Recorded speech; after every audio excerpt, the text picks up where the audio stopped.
하나님 감사합니다.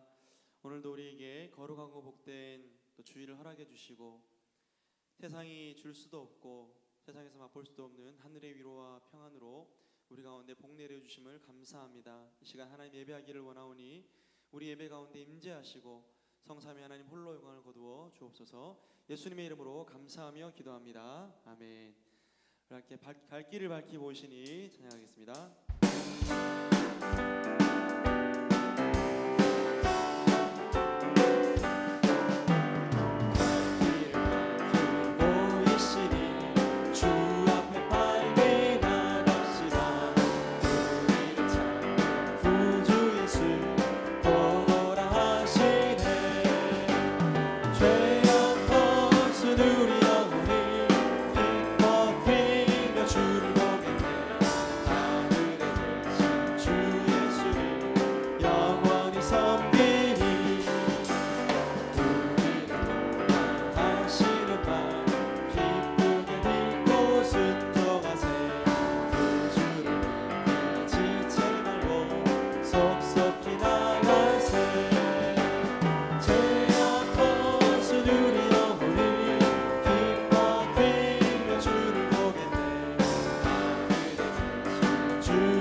소리 높여 주오니 여기 계시오니 다 와서 주의 말씀 듣세. 기도하며 생각하니 참 들리시로다. 죄악 벗은 우리 영혼이 기뻐 뛰며 주를 보겠네. 하늘에 계신 주 예수를 우리 한 번 더 주오를 여기 계시오니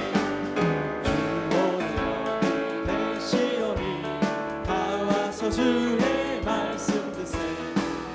기도하며 생각하니 참 들리시로다.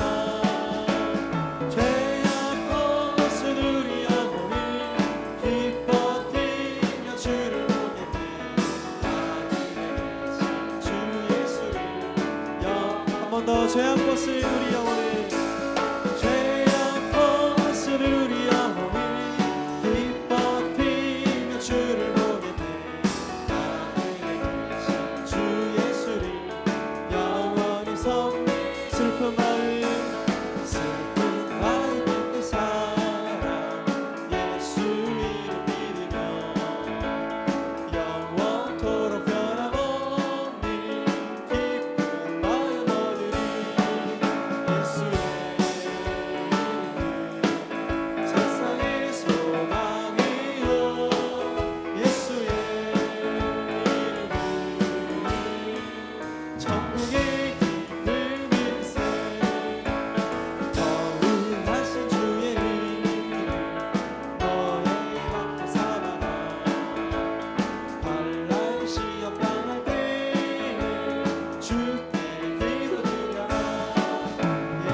존귀하신 주의 이름 우리 기쁨 되도다. 주의 품에 안길 때에 기뻐 찬송 부르리. 예수의 이름은 세상의 소망이요. 예수의 이름은 천국의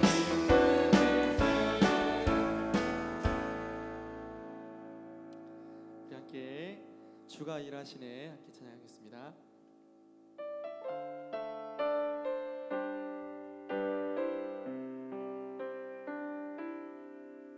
날이 저물어 갈 때 빈들에서 걸을 때 그때가 하나님의 때. 내 힘으로 안 될 때 손으로 걸을 때 내가 고백해 여호와 이래.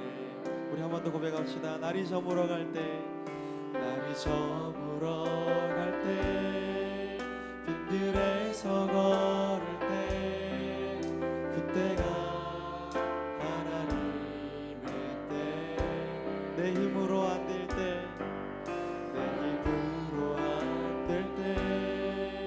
빈손으로 걸을 때 내가 고백해 여호와 이래 주가 일하시네 주가 일하시네 주께 아끼지 않는 자에게 주가 일하시네 주가 일하시네 신뢰하며 걷는 자에게 우리 한 번 더 고백할까요? 날이 저물어 갈 때 날이 저물어 갈 때 빈들에서 걸을 때 그때가 하나님의 때 내 힘으로 안 될 때 빈손으로 걸을 때 모두 고백해 여호와 주가 일하시네 주가 일하시네 주가 일하시네 주께 아끼지 않는 자에게 주가 일하시네 주가 일하시네 신뢰하며 걷는 자에게 우리 모인 이곳에 주님 함께 계시네 누리네 아버지 은혜 작은 떡과 물고기 내 모든 걸 드릴 때 모두 고백해 여호와 이래 주가 일하시네 주가 일하시네 주께 아끼지 않는 자에게 주가 일하시네 주가 일하시네 신뢰하며 걷는 자에게 주가 일하시네 주가 일하시네 주가 일하시네 주께 아끼지 않는 자에게 주가 일하시네 주가 일하시네 신뢰하며 걷는 자에게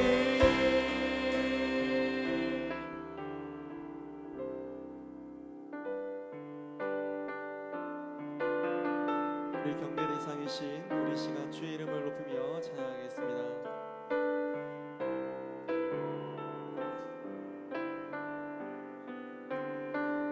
지존하신 주님 이름 앞에 모두 무릎 꿇고 다 경배해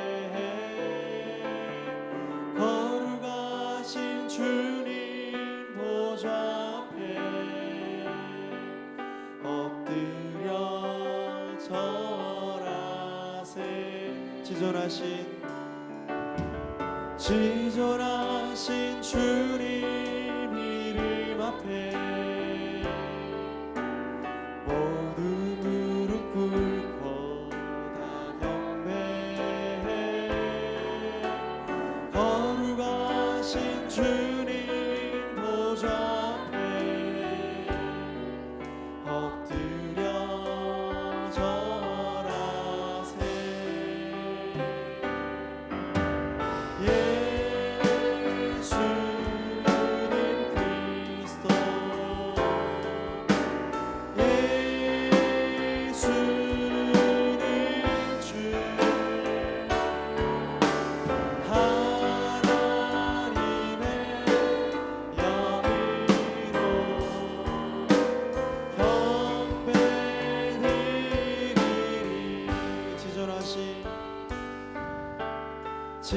원하신 주님, 우리 함께 이 시간 자리에서 일어나서 고백하기를 원합니다. 모두 무릎 꿇고 다 경배, 거룩하신 주님 보좌 앞에 엎드려 절하세. 고백합시다. 예수는 그리스도,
앞뒤 좌우로 인사하겠습니다. 사랑하며 축복합니다. 사랑하며 축복합니다. 사랑하며 축복합니다. 할렐루야. 그의 성소에서 하나님을 찬양하며 그의 권능의 궁창에서 그를 찬양할지어다. 아멘.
전능하사 천지를 만드신 하나님 아버지를 내가 믿사오며 그 외아들 우리 주 예수 그리스도를 믿사오니 이는 성령으로 잉태하사 동정녀 마리아에게 나시고 본디오 빌라도에게 고난을 받으사 십자가에 못 박혀 죽으시고 장사한 지 사흘 만에 죽은 자 가운데서 다시 살아나시며 하늘에 오르사 전능하신 하나님 우편에 앉아 계시다가 저리로서 산 자와 죽은 자를 심판하러 오시리라. 성령을 믿사오며 거룩한 공예와 성도가 서로 교통하는 것과 죄를 사하여 주시는 것과 몸이 다시 사는 것과 영원히 사는 것을 믿사옵나이다. 아멘. 한 주간의 삶을 돌아보며 참회의 기도를 드리겠습니다.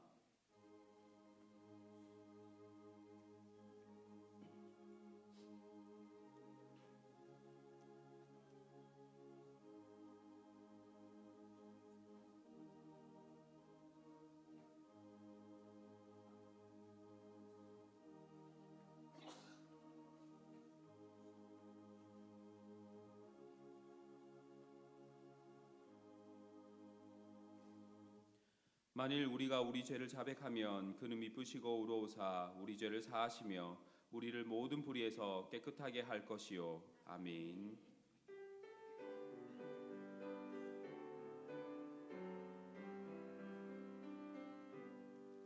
모든 영광을 하나님께, 모든 영광을 하나님께, 온 마음과 뜻 다해 주 사모합니다. 모든 영광을 하나님께.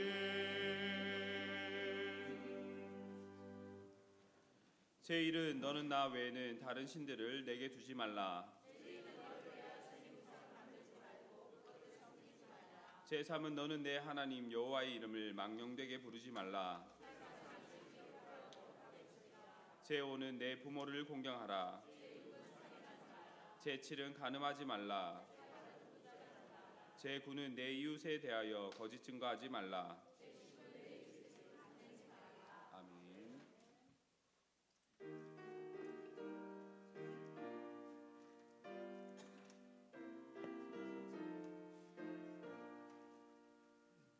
내 마음이 낙심되며 근심에 눌릴 때 주께서 내게 오사 위로해 주시니 가는 길 캄캄하고 괴로움 많으나 주께서 함께하며 내 짐을 지시네. 그네가 내게 족하네. 그네가 족하네.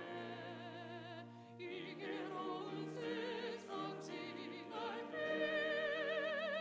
그네가 족하네.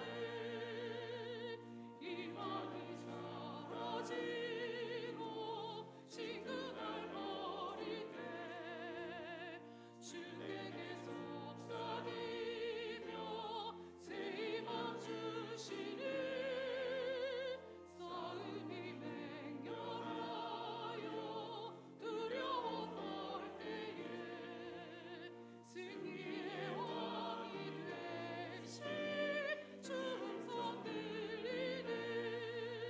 그네가 내게 족하네. 그네가 족하네. 이 괴로운 세상 지날 때 그네가 족하네. 원민이 가득 차고 눈물이 흐를 때 주 나의 곁에 오사 위로해 주시네.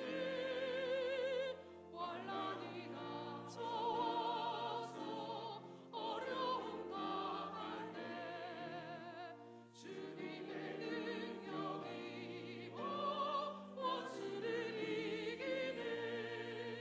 그네가 내게 족하네. 그네가 족하네.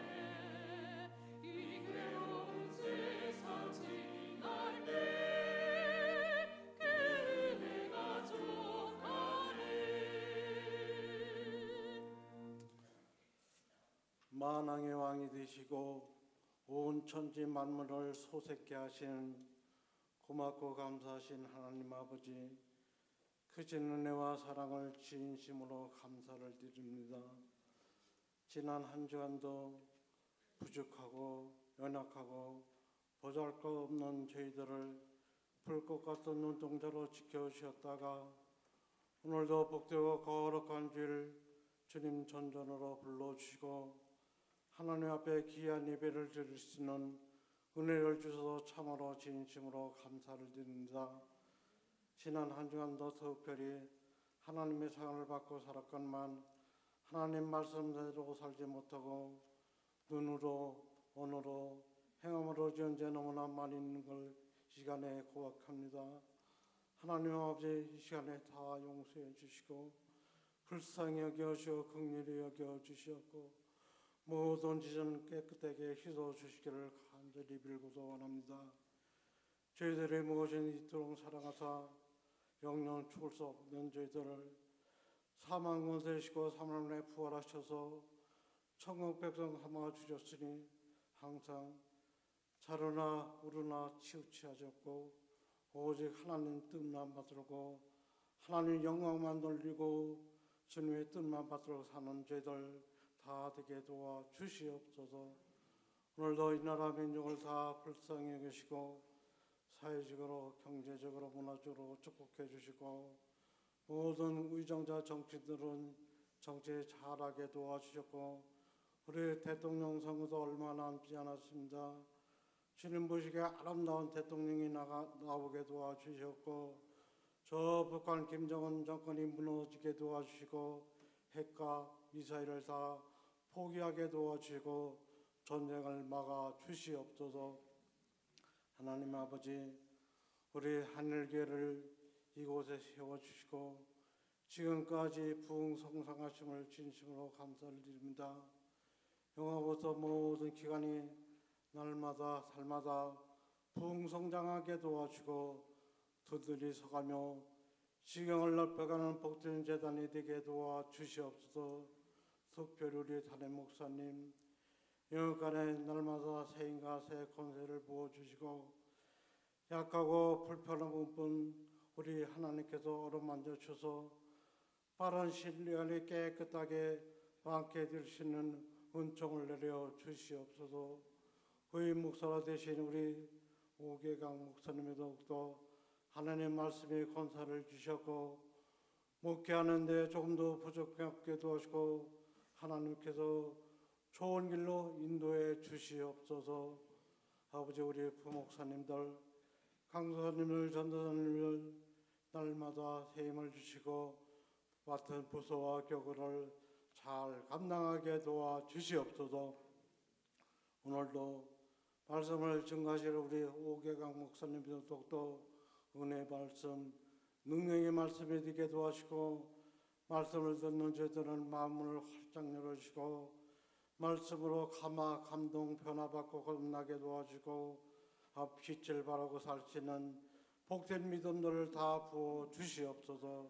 시간도 오늘도 아버지 여러 곳에서 빛도 없이 충성 봉사하는 헌신하는 분들 많이 있습니다. 우리 하나님께서 하늘문을 활짝 열어서 축복해 주시옵소서. 시간도 우리 시온 찬양들 축복해 주시고 우리 지휘자 반주자 온 대원들 아버지 말씀으로 기도로 준비했으니 하나님께 영광이 되는 찬양이 되게 도와주고 우리 성도들은 은혜의 찬양대가 다 될 수 있는 은총을 내려 주실 줄 믿고 감사하신 예수님으로 간절히 기도합나이다. 아멘.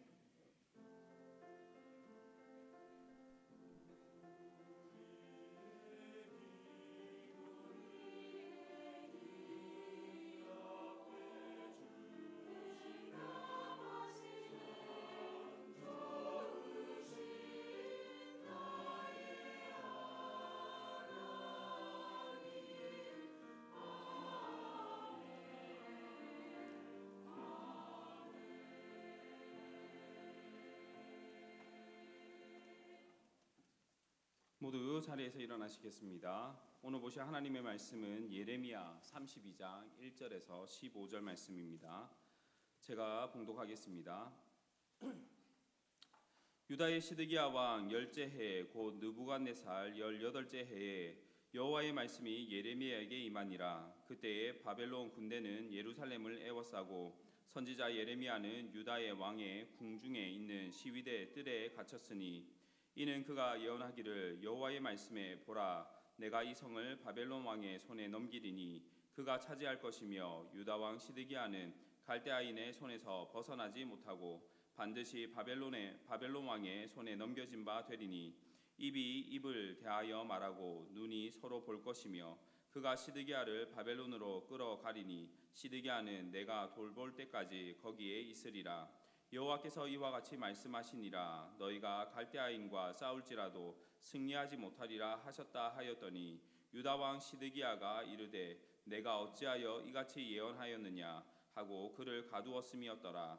예레미야가 이르되 여호와의 말씀이 내게 임하였느니라. 이르시기를 보라 내 숙부 살룸의 아들 하나멜이 내게 와서 말하기를 너는 아나도세에 있는 내 밭을 사라. 이 기업을 물을 권리가 내게 있느니라 하리라 하시더니 여호와의 말씀과 같이 나의 숙부의 아들 하나멜이 시위대 뜰 안 나에게 와서 이르되 청하노니 너는 베냐민 땅 아나도세에 있는 나의 밭을 사라. 기업의 상속권이 내게 있고 물을 권리가 내게 있으니 너를 위하여 사라 하는지라. 내가 이것이 여호와의 말씀인 줄 알았으므로 내 숙부의 아들 하나멜의 아나도세에 있는 밭을 사는데 은 17세겔을 달아주되 증서를 써서 봉인하고 증인을 세우고 은을 저울에 달아주고 법과 규례대로 봉인하고 봉인하지 아니한 매매 증서를 내가 가지고 나의 숙부의 아들 하나멜과 매매 증서의 인친 증인 앞과 시위대들 안에 뜰에 앉아 있는 유다 모든 사람 앞에서 그 매매 증서를 마세야의 손자 네리야의 아들 바룩에게 붙이며 그들의 앞에서 바룩에게 명령하여 이르되 만군의 여호와 이스라엘의 하나님께서 이와 같이 말씀하시기를 너는 이 증서 곧 봉인하고 봉인하지 않은 매매 증서를 가지고 토기에 담아 오랫동안 보존하게 하라. 만군의 여호와 이스라엘의 하나님께서 이와 같이 말씀하시니라. 사람이 이 땅에서 집과 밭과 포도원을 다시 사게 되리라 하셨다 하니라. 아멘.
아멘. 아멘.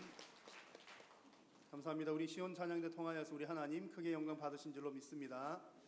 오늘 예배하러 나오신 여러분들, 오늘 드리는 이 예배가 여러분 생에 있어서 마지막 예배가 될 수 있다라고 하는 마음으로, 항상 우리가 그런 마음으로 전심을 다하여서 하나님 앞에 나아가는 시간 되시기를 바랍니다.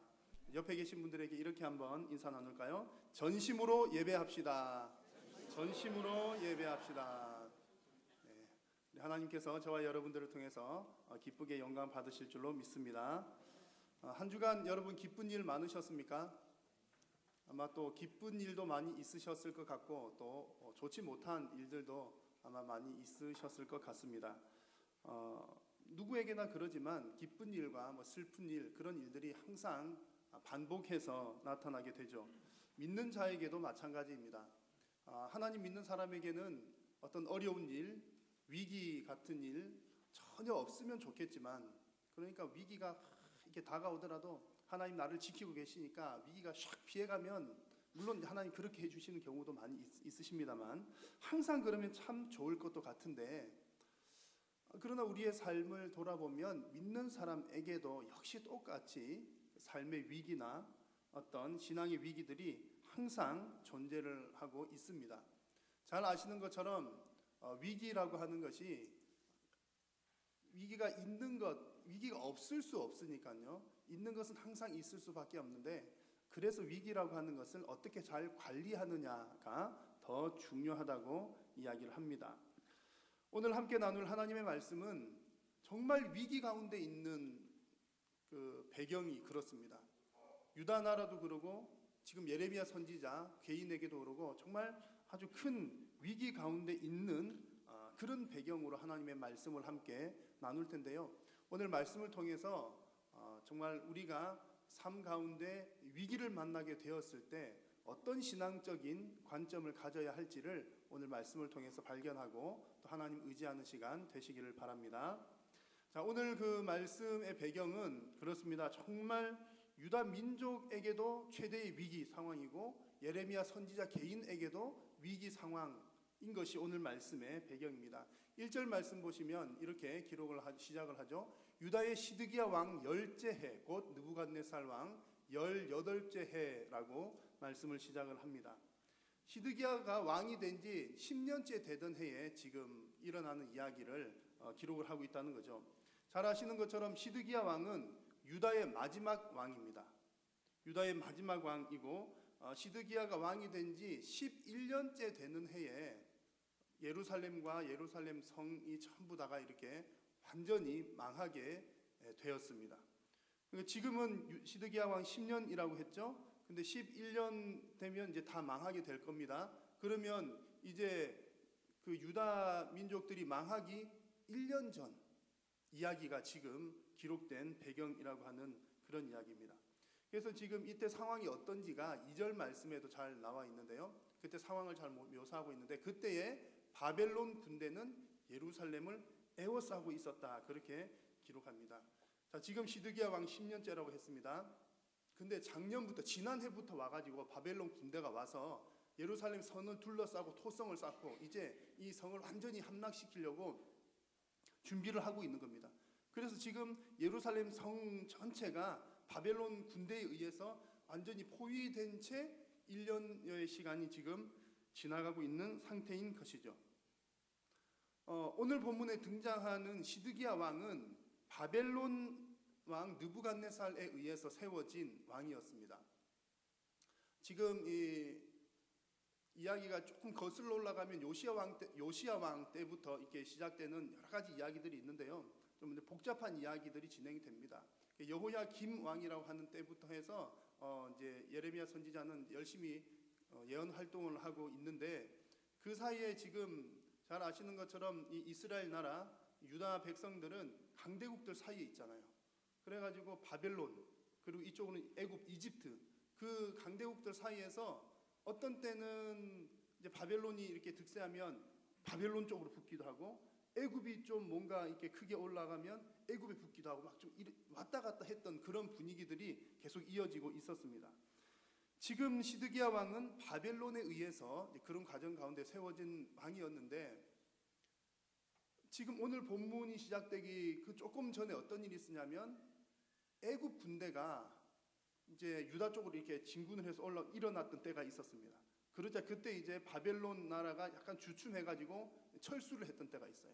그때 이제 애굽파가, 그러니까 나라 안에서도 여러 신하들이 있으면 막 파가 나눠지잖아요. 애굽파, 바벨론파 그런 나눠지는데, 지금 시드기야 왕이 지금 하고 있는 이 시대에는 애굽이 한번 일어났던 얼마 전에 그런 일이 있어가지고 애굽파가 지금 득세를 하고 있었던 겁니다.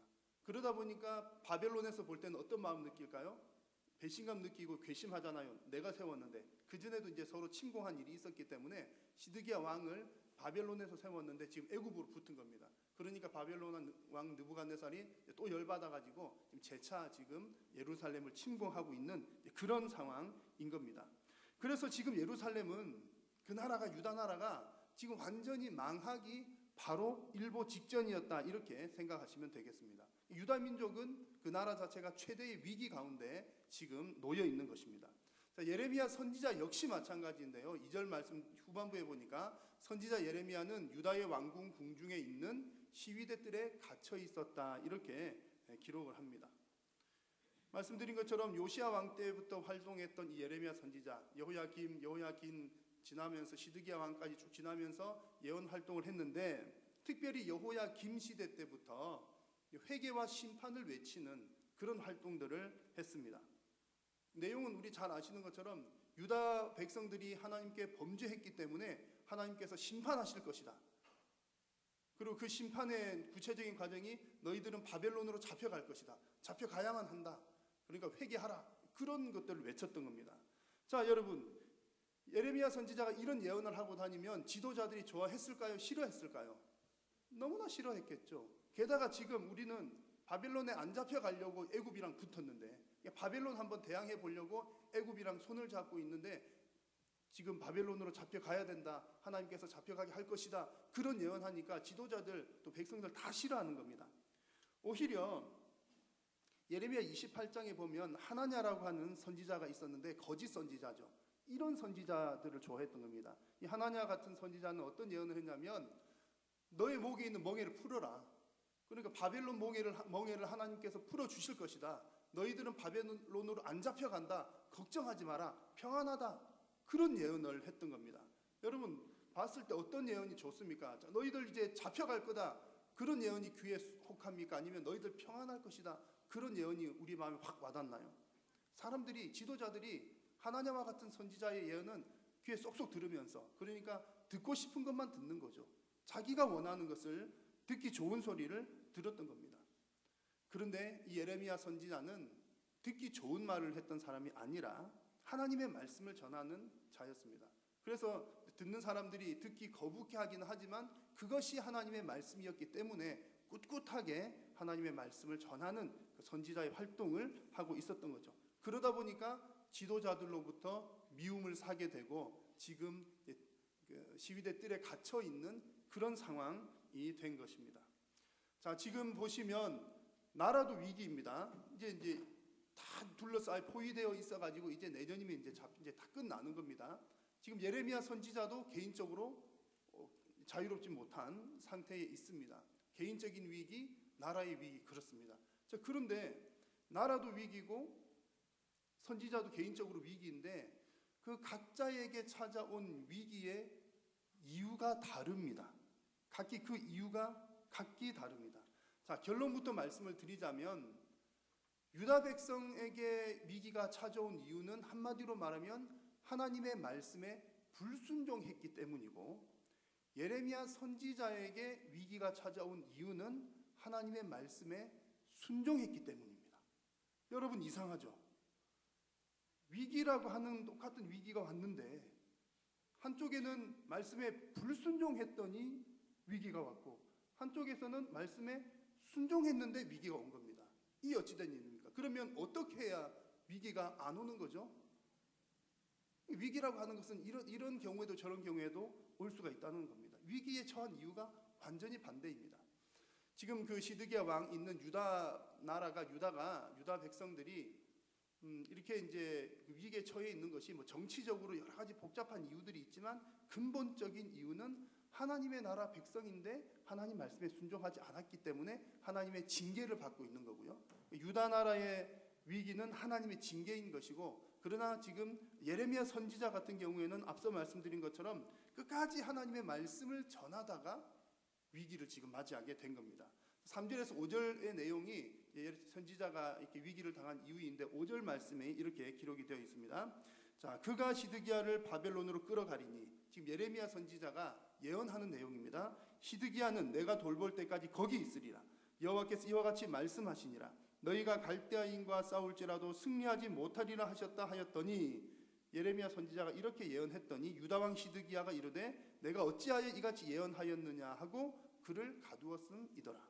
예레미야 선지자는 말씀대로 이렇게 예언을 했는데 이제 왕이 그거 듣기 싫으니까 가두었다는 거죠. 선지자는 하나님의 말씀의 명령에 순종하다가 지금 붙잡혀 있는 상황입니다.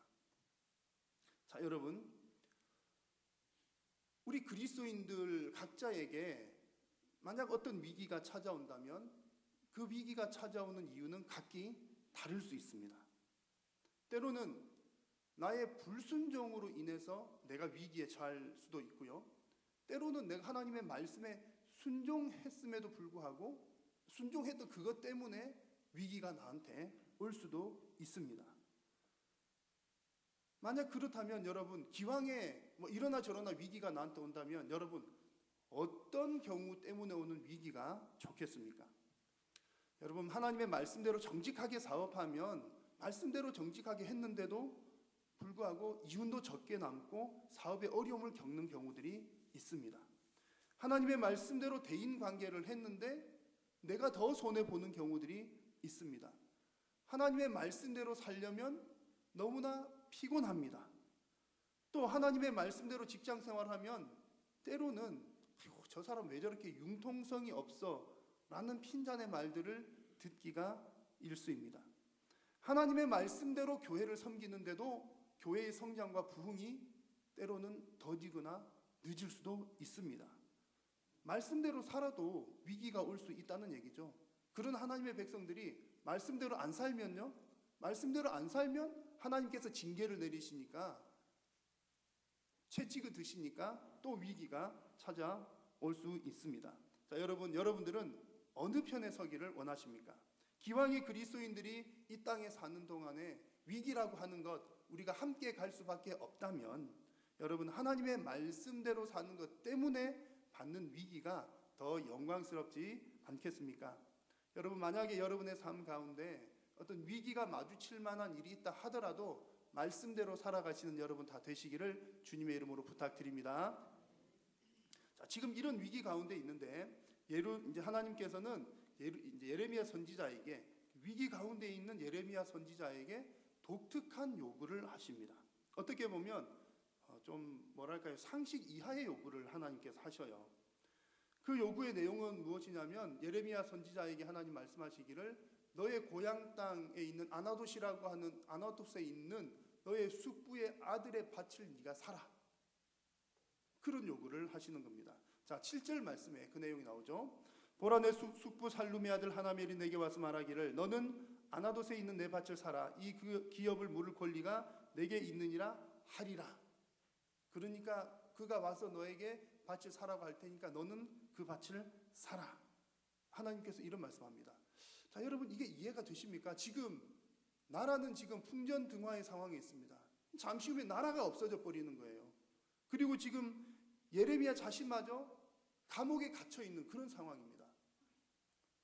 여러분, 만약에 이제 여러분들이 정보를 입수하셔가지고 다음 달에 전쟁이 난다고 한번 가정을 해보십시오.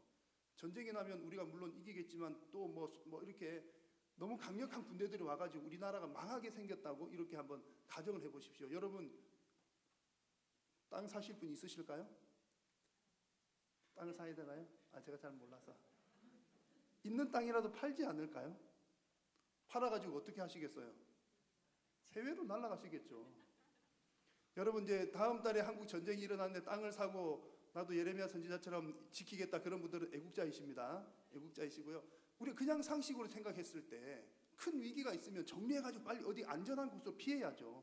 그게 이해가 되는 이야기인데 하나님께서는 있는 밭이라도 다 팔아야 할 그런 판국에 지금 고향 땅에 있는 그 땅을 사라. 하나님께서 이렇게 엉뚱한 요구를 지금 하고 계십니다. 이해가 되질 않죠. 그런데 여러분, 하나님께서 예레미야 선지자에게만 이런 요구를 하셨느냐? 그렇지 않습니다. 하나님께서는 이미 저와 여러분들에게도 그런 요구들을 많이 하셨습니다. 여러분, 성경 읽으시다가 아니 이게 무슨 말씀이야? 도대체 하나님 왜 이런 말씀을 하시는 거야? 그런 거 느끼신 적 없으십니까? 저는 꽤 있거든요. 성경 읽다가 아니 이 도대체 왜 하나님, 이게 너무 무리 아니야? 이거 어떻게 하라고, 누가 이렇게 하겠어? 그런 경우들이 있으실 텐데, 예를 들면 예수님께서 팔복 이야기를 하실 때 어떤 사람이 복이 있다 했습니까? 마음이 가난한 사람. 아니 가난한데 왜 복이 있어? 그런 말씀하셨죠. 슬퍼하는 사람 복이 있다. 아니 슬프면 슬픈 거지 그게 왜 복이야? 그것도 이해가 잘 안 되는데 뒤에 쭉 말씀하시다가 어떤 말씀하시냐면, 자, 사람들이 너희들을 모욕하고 박해할 때 무엇하라? 기뻐하라. 여러분, 누가 여러분 앞에 와가지고 얼굴에 침을 뱉으면서 야이 막 쌍욕을 하고 막 그러는 여러분들이 그 앞에서 웃으면 뭐라고 생각을 하겠습니까? 저 사람 좀 정신이 그 정도 생각하지 않을까요? 근데 하나님께서는, 예수님께서는 가르치시기를 박해를 받을 때 그걸 더 기뻐해라. 이게 좀 상식 밖의 요구를 하시는 거죠. 여러분, 원수는 어떻게 해야 됩니까? 아니 정말요? 원수는 갚아줘야죠. 원수를 사랑하라고요? 역시 우리 한일교회는 짱이십니다. 아니 우리가 그냥 보면 원수는 갚아줘야죠. 그것도 1대1로 갚아줄까요? 한 2배, 적어 최소 2배는 갚아줘야죠. 그게 이제 보통 우리 사람들이 생각하는 거잖아요. 그게 이해가 되죠. 아니 내가 손해를 입었는데 그냥 있을 수 있나?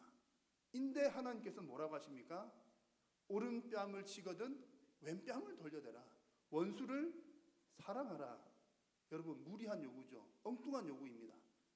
예레미야 선지자에게 지금 나라가 망하기 일보 직전이고 네가 지금 감옥에 갇혀 있는데 아나도스에 있는 땅을 사라. 무리한 요구입니다. 하나님은 좀 엉뚱한 요구를 하시는 분이십니다. 여러분, 왜 하나님은 이런 독특한 요구, 엉뚱한 요구를 하실까요? 그 이유는 이제 오늘 읽은 말씀 맨 마지막 가서 말씀을 드리겠지만, 이제 한 가지 미리 분명한 사실은 있습니다. 뭐가 분명하냐면, 어른 말을 잘 들으면 자다가도 떡이 생긴다는 말이 딱 여기에 딱 맞는 말인 것 같아요.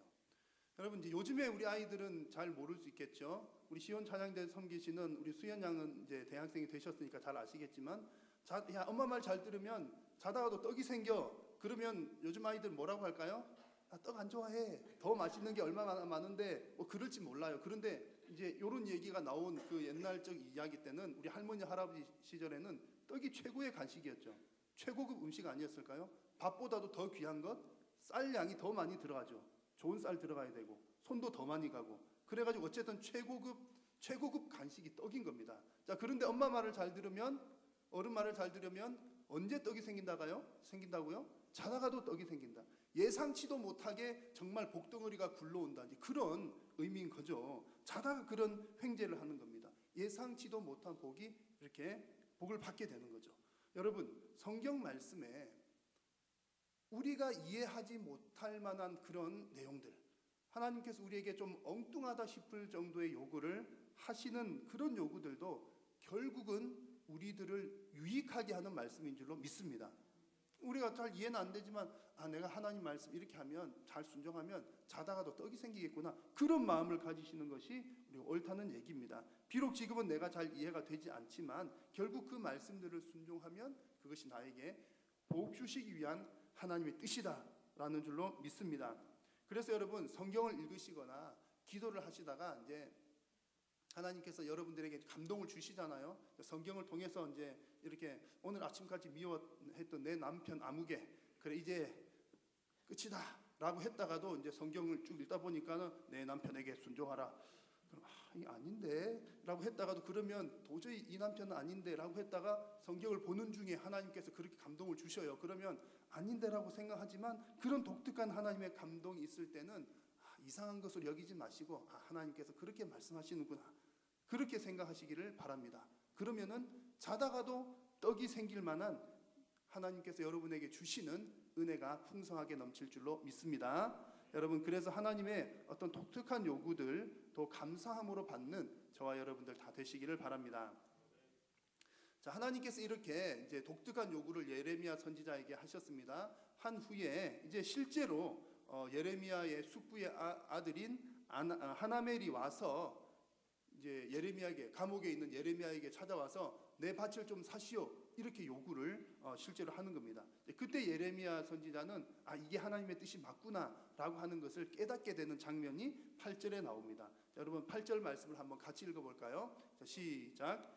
여호와의 말씀과 같이 나의 숙부 아들 하나멜이 시위대 뜰 안 나에게 와서 이르되 청하노니 너는 베냐민 땅 아나돗에 있는 나의 밭을 사라. 기업의 상속권이 내게 있고 물을 권리가 내게 있으니 너를 위하여 사라 하는지라. 내가 이것이 여호와의 말씀인 줄 알았으므로. 아멘. 내가 이것이 여호와의 말씀인 줄 알았으므로.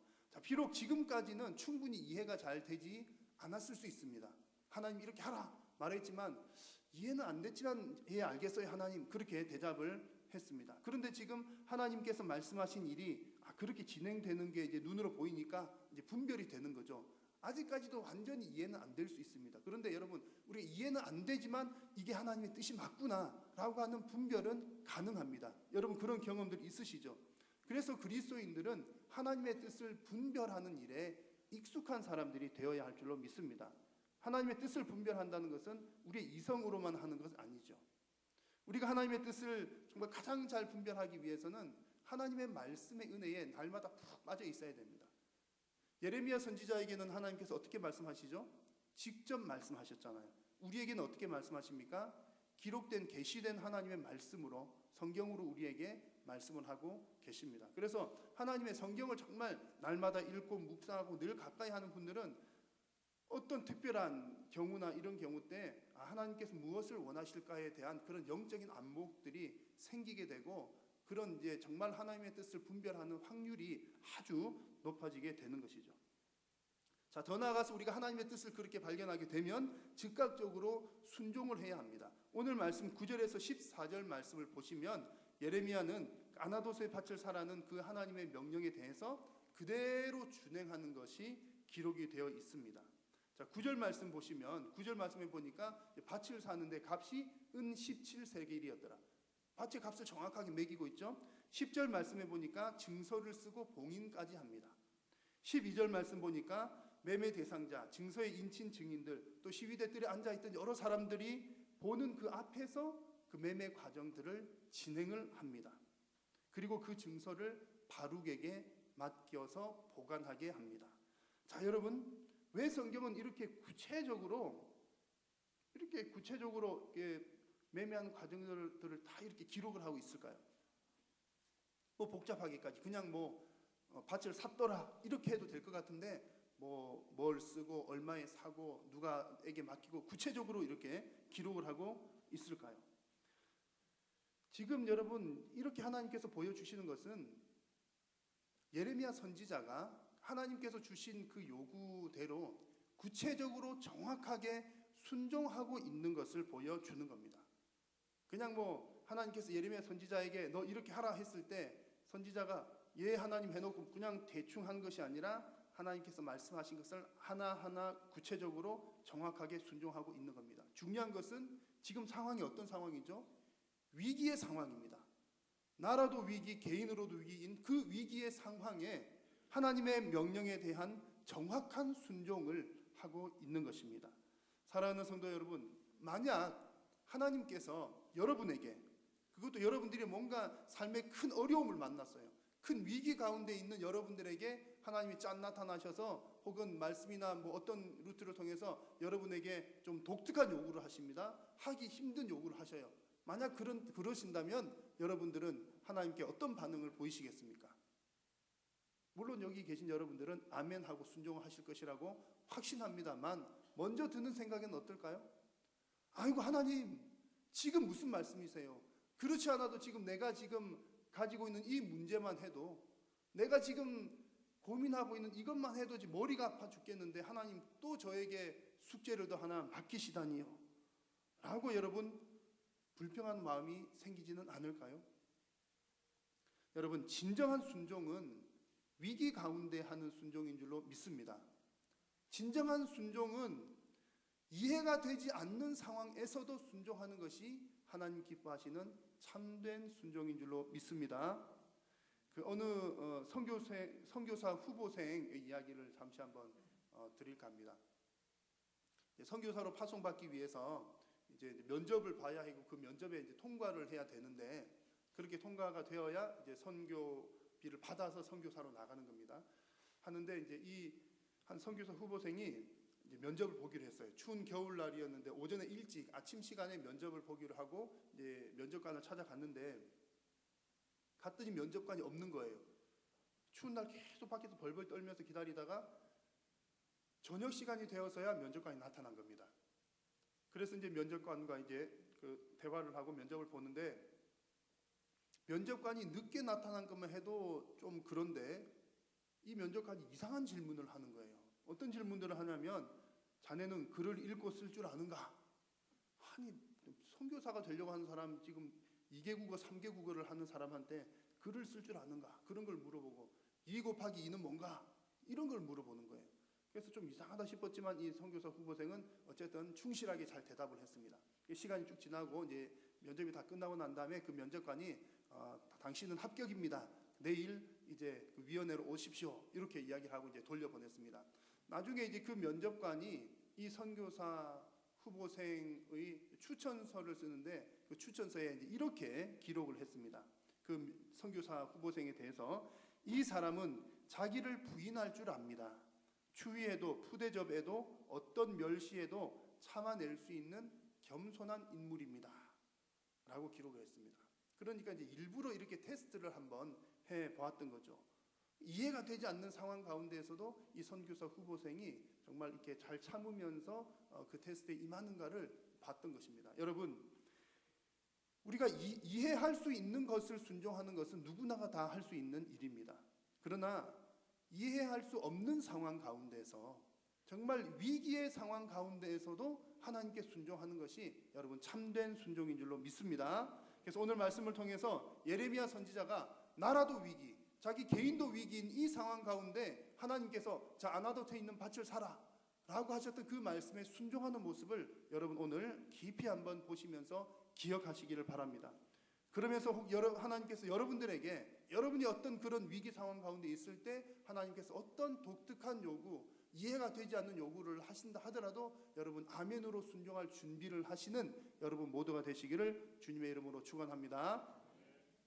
자, 이제 오늘 말씀의 결론 부분을 말씀을 드리려고 합니다.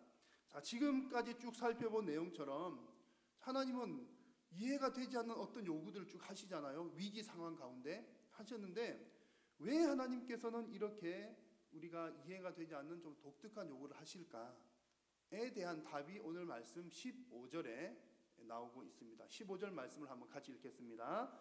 만군의 여호와 이스라엘의 하나님께서 이와 같이 말씀하시니라. 사람이 이 땅에서 집과 밭과 포도원을 다시 사게 되리라 하셨다 하니라. 아멘.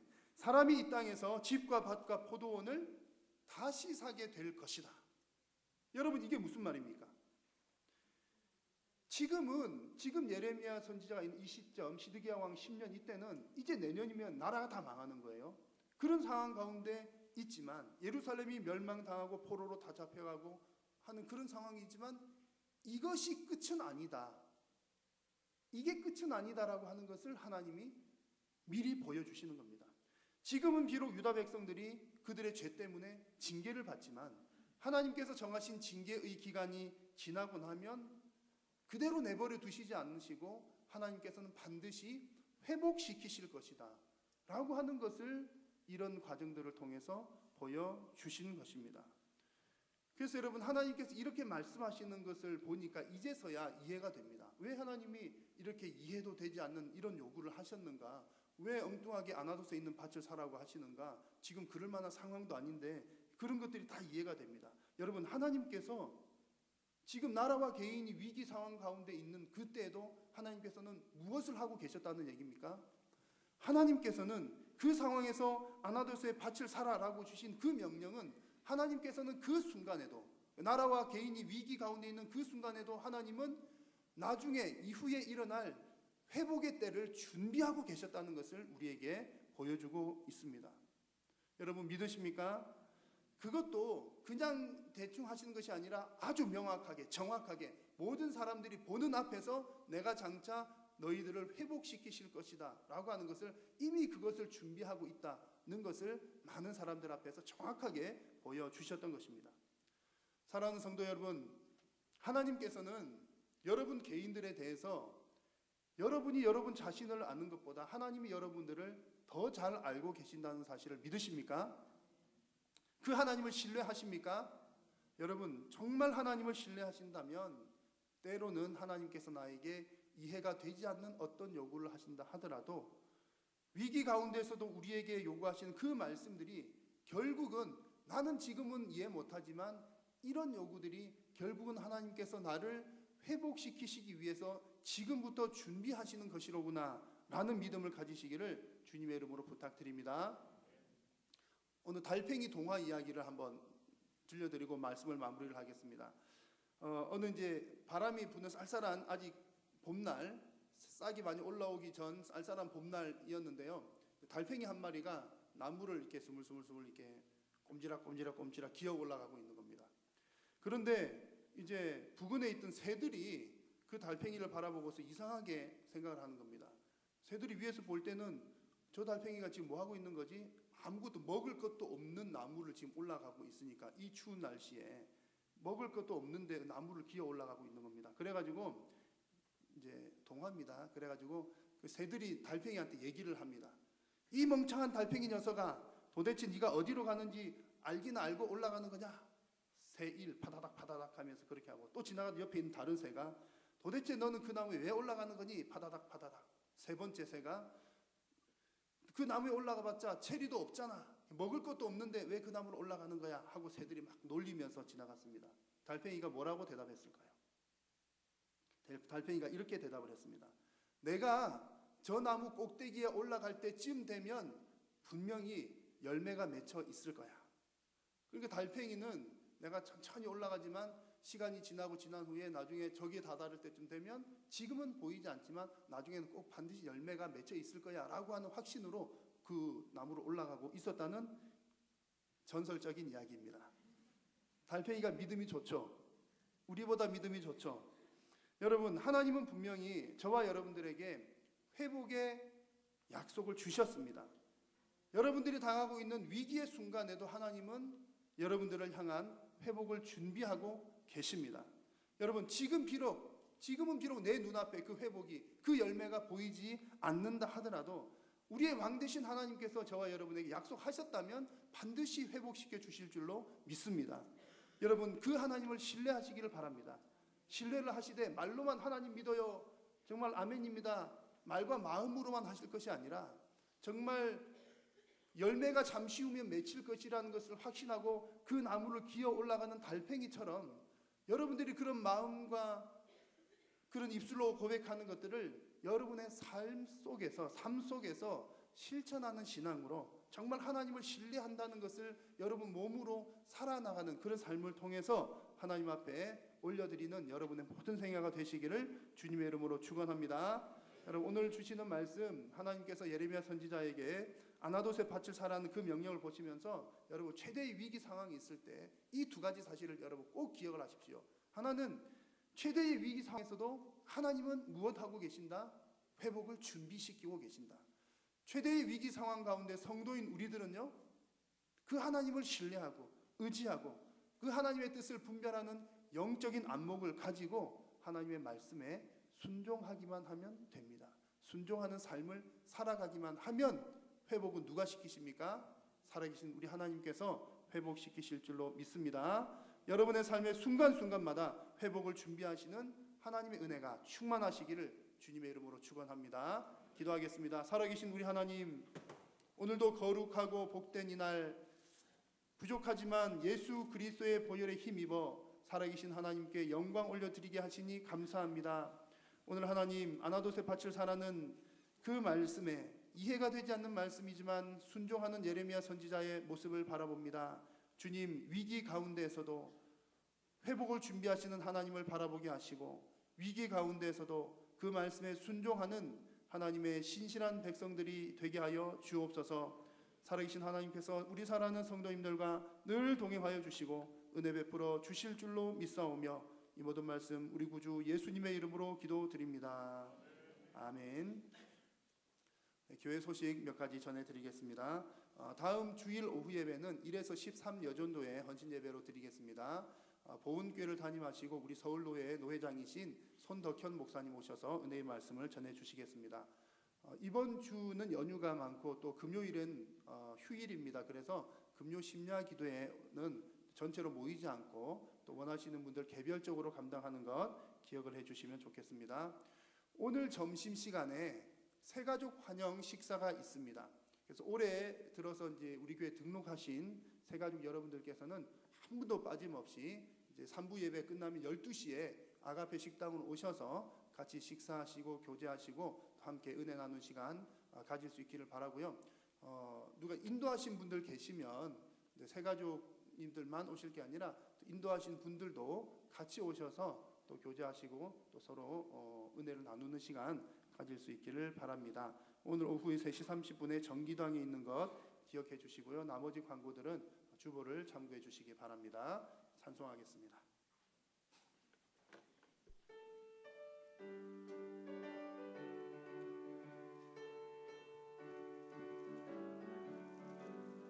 주를 안보하는 자 올라가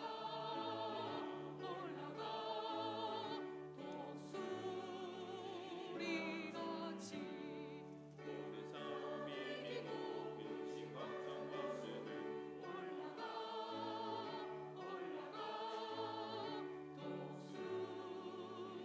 독수리같이 주 항모하는 자 주 항모하는 자 주 항모하는 자 늘 강건하리라 주를 항모하는 자 걸어가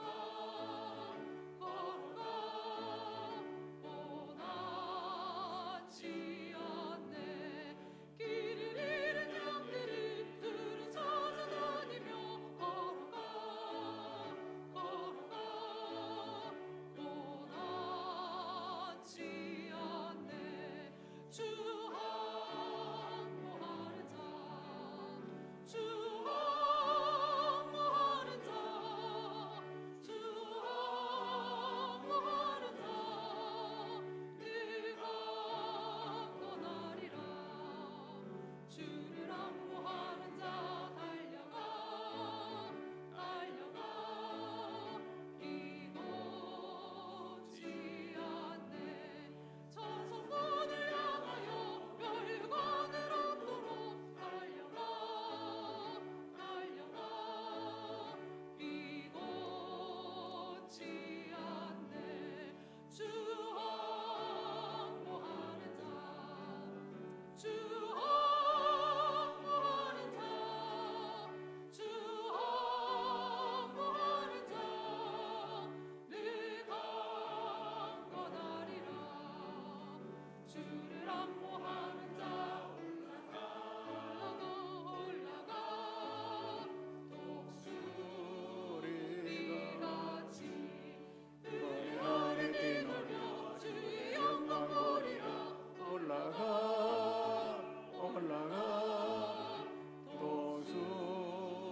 독수리같이 주 항모하는 자 주 항모하는 자 주 항모하는 자 늘 강건하리라 예, 지금 보름이 전혀 안 놉니다. 조금 보름 좀 올려주시면 좋겠습니다. 참 좋으신 우리 하나님 아버지, 하나님 은혜를 무한 감사를 드립니다. 구원받은 우리 하나님의 성도들을 주님 전에 나와서 자리를 지켜 예배하게 하심을 감사합니다. 이 시간 예배를 드리면서 신앙 고백으로 11조를 봉헌하여 올립니다. 감사, 선교, 장학, 구제, 기타, 건축, 기타 여러 예물들을 하나님께 바쳐 올려오니 주님이 기뻐 받아 흠양하여 주시기를 원합니다.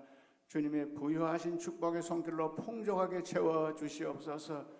우리 주 예수 그리스도의 거신 은혜와 아버지 하나님 무한하신 사랑하심과 성령님의 교통하심과 위로하심과 축복해 주는 예배는 우리 온 성도들 머리와 가정과 하시는 모든 일들을 위해 영원 무궁토록 함께 있을지어다. 아멘.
예배를 마쳤습니다. 한 주간도 주 안에서 평안하시길 바랍니다.